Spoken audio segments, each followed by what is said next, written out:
गिरफ्तार व्यक्ति के अधिकारों के बारे में जानेंगे। यानी कि यदि पुलिस किसी व्यक्ति को गिरफ्तार कर लेती है तो गिरफ्तारी के बाद उसके क्या क्या अधिकार होते हैं, जिन अधिकारों की रक्षा करना पुलिस का दायित्व है। और यदि पुलिस उन दायित्वों का निर्वहन नहीं करती, यानी कि गिरफ्तार व्यक्ति के अधिकारों की रक्षा नहीं करती, तो क्या पुलिस के खिलाफ भी प्रोसिक्यूट किया जा सकता है, इसको भी समझेंगे।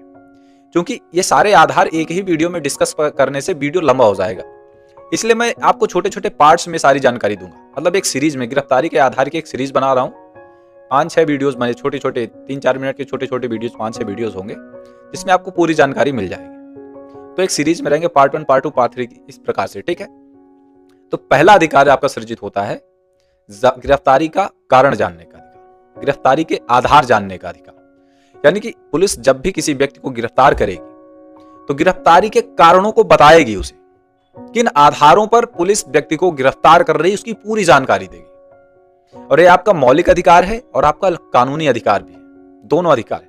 यानी कि अगर पुलिस किसी व्यक्ति को जबरन गिरफ्तार कर लेती है और उसको गिरफ्तारी का कारण नहीं बताती है तो वह आपके मौलिक अधिकारों का तो हनन करती ही है, इसके साथ ही साथ वह आपके कानूनी अधिकारों का भी हनन करती है और पावर का मिसयूज भी करती है। तो जब भी पुलिस किसी व्यक्ति को गिरफ्तार करेगी तो उसे यह बात ध्यान में रखनी होगी कि व्यक्ति को गिरफ्तार किए गए व्यक्ति को गिरफ्तार करने के कारणों को बताए, किस अपराध के कारण व्यक्ति को गिरफ्तार किया जा रहा है उस अपराध की पूरी जानकारी, और दूसरे अन्य आधारों को भी व्यक्ति को अवगत कराएगी।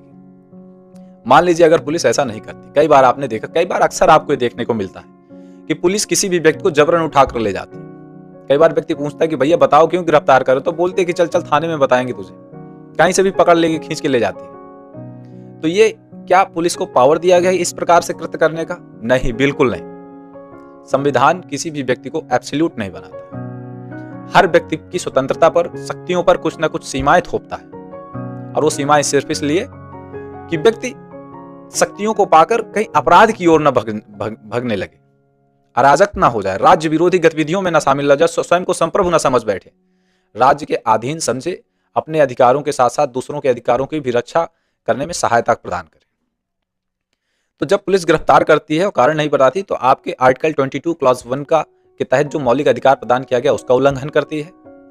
इसके साथ साथ आपको भारतीय न्याय संहिता के धारा 47 के तहत कानूनी अधिकार प्रदान किया गया है कि पुलिस जब भी किसी व्यक्ति को गिरफ्तार करेगी तो गिरफ्तारी के अपराध के बारे में पूरा ब्यौरा देगी और अन्य आधारों के बारे में भी पूरा ब्यौरा देगी।